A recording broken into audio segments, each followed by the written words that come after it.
The former president, nasan ngayon? He's in The Hague. He's in the ICC. And clearly, walang jurisdiction. We know the process and they broke the process. And mind you, this is an establishment that should be an honorable one. And yet, they move like syndicates. They have cooperated with the president who moves like a syndicate. Papayag kayo na ganito na lang tayo?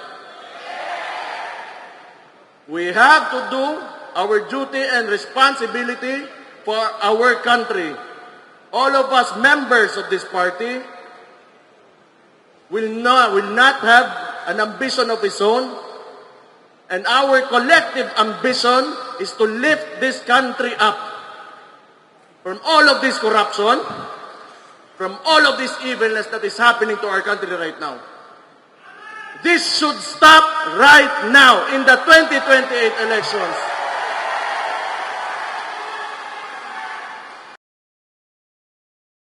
Gusto kong malaman nyo na I am only here as your instrument.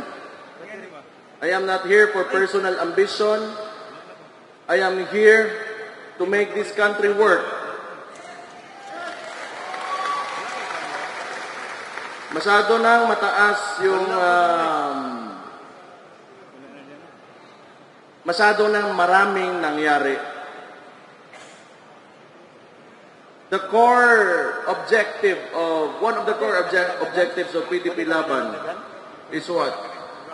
It is federalism. We have to remember this because we believe that in a federal system of government, we will be able to govern ourselves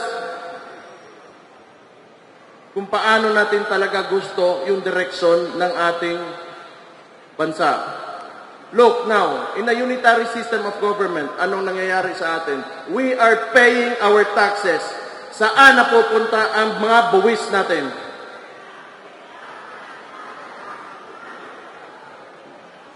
Instead of opening up the Blue Ribbon Committee on the flood control, kung saan nawawala ang trilyon-trilyon nating pera, ano ang priority ng administration ngayon? Yung impeachment ng Vice President. Because we all know, pag hindi nila matatanggal ang Vice President ngayon,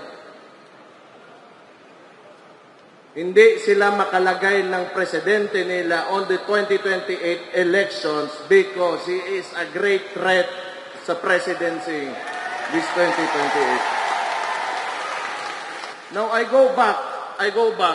Tingnan nyo, the unitary system of government, presidential one. They have so much control and so much power, and that is centralized right now, kaya nangyayari sa atin to. The president can threaten anyone. Tingnan nyo, walang natitira.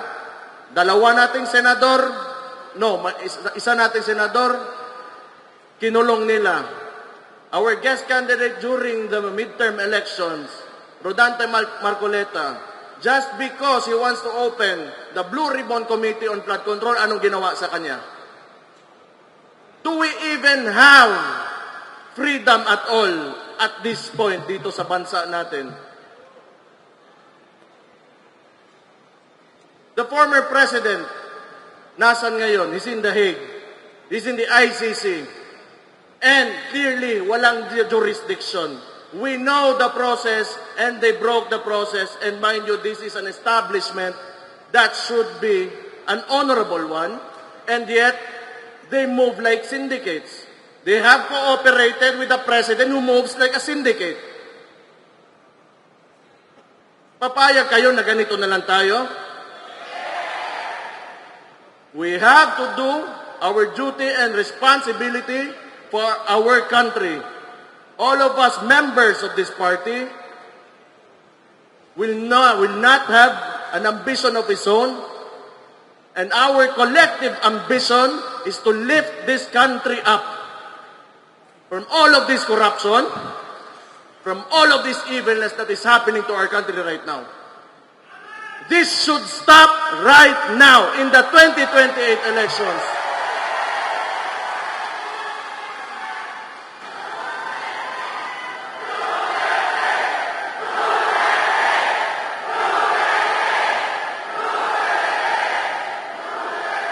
Tama na. Okay na to.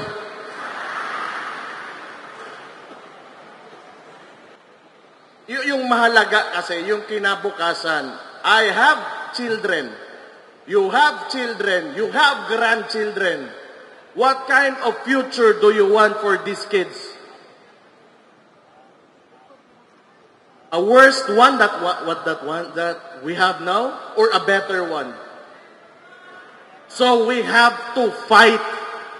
Kahit gaano sila kalaki, makapangyarihan, nasa kanila lahat ng pera, tinatakot nila ang lahat, kinukulong nila ang lahat, hindi tayo titigil hanggat sa hindi tayo mauubos.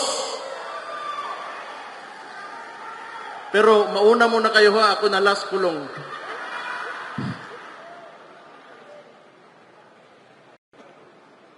Pero maluoy tayo, maawa tayo sa kinabukasan ng mga bata. Yan talaga ang... At yung pera, sinasayang. Sinasayang, it is estimated that we have lost up to 1 trillion in corruption already. And look at our environment, look at the people. People are still suffering, people are still hungry and very dissatisfied with this government.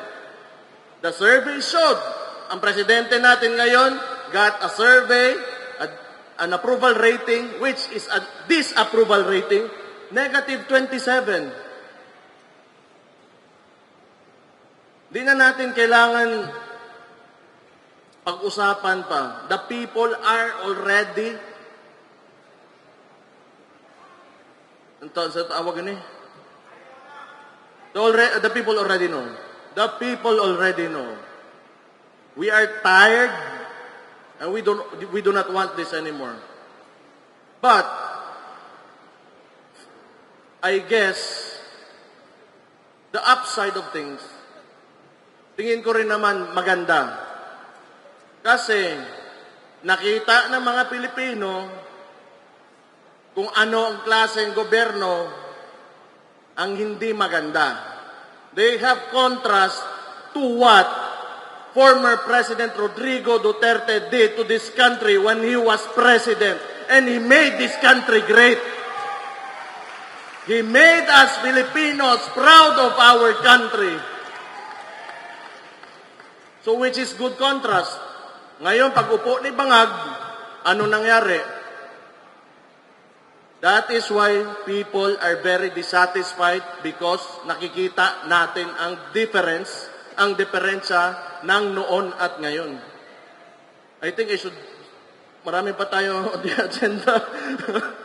But gusto ko lang ulitin, I am here for you as your instrument, as your leader of this party.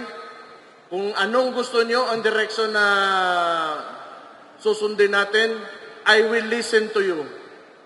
Kung tingin nyo ano ikakabuti para sa ating partido, ikakabuti ng ating bansa, ikakabuti sa atin, ng mga sarili natin at sa mga pamilya natin, I will listen to you. This should be a collective effort. Lahat tayo magkaisa. I really value unity. Kailangan natin magkaisa. Kung may problema, may kailangan kayong ipaabot sa akin as president of this party, let me know. Then my ears are open and they're ready and I am very willing to listen to you.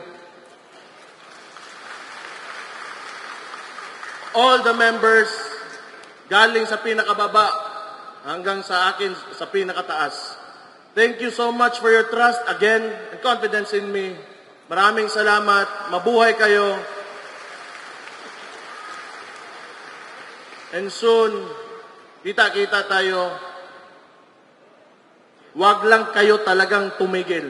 Keep on pushing. We are getting there and we are winning. Congratulations. Ug maayong hapon. Magandang hapon sa inyong lahat.